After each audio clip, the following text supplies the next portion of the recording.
ఇప్పుడే చూశాను అఖండ 2కి సినిమా రేట్లు పెంచుతున్నట్టుగా రాష్ట్ర ప్రభుత్వం ప్రకటించింది. ఇలాంటి ప్రకటన ద్వారా కదా ఐబొమ్మ రవి లాంటి వాళ్ళు పుట్టేది. మీరు కోట్ల కోట్ల రూపాయలు ఖర్చు పెట్టి సినిమాలు తీసేసేవాళ్ళు ఆ డబ్బులు మొత్తం ప్రజల మీద భారం వేయాలని ప్రయత్నిస్తుంటే ఇది ఎవరికి న్యాయం? కాబట్టి ఇంకా ఈ విలువైన కాస్ట్లీగా ఉన్న సినిమాను చూడడానికి ఇష్టమైన ప్రజానీకం ఐబొమ్మ రవి లాంటి వాడు చేసిన సినిమాలు చూస్తున్నారు. మీరేగా సూచిస్తున్నారు. మళ్ళీ అతను అరెస్ట్ చేసే హక్కు మీకు ఎక్కడ వచ్చింది?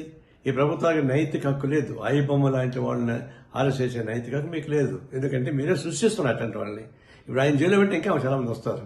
ఇలాంటి సినిమాలని రేట్లు పెంచి దివాళాకూర్తంగా సంపన్న వర్గాల ఊడిగం చేస్తూ సామాన్య ప్రజానికాన్ని జోబులు కొట్టేసేటువంటి తిరుక్షోభం చేసేటువంటి అయిపోతున్నారు. ఇంకా రాబోతున్న సినిమాలు 6-7 సినిమాలు రాబోతున్నాయి. అవి ఎందుకు పెంచుతారు ఇంకా అంటే అట్లా పెంచుకుని పోయి ప్రజలను భారం వేస్తుంటే ఇట్లాంటి ఐబొమ్మ రవి లాంటి వాళ్ళు చాలా మంది పుడతారు. వాళ్ళు రావడం మీ చేత కాదు. ఇది స్వయంకృత అపరాధం. వ్యవస్థలో చేస్తున్నటువంటి అనేక అరాచకాల భాగంగా ఇది ప్రభుత్వం తగిన చర్యలు తీసుకోకపోతే ఇలాంటి అరాచకాలు జరుగుతూనే ఉంటాయి. తక్షణం ఈ సినిమాలు పద్ధతి ప్రజలకు దూరం చేయబాకండి. ప్రజలు సినిమా థియేటర్లకి ప్రజలకు దూరం పెంచేస్తున్నారు.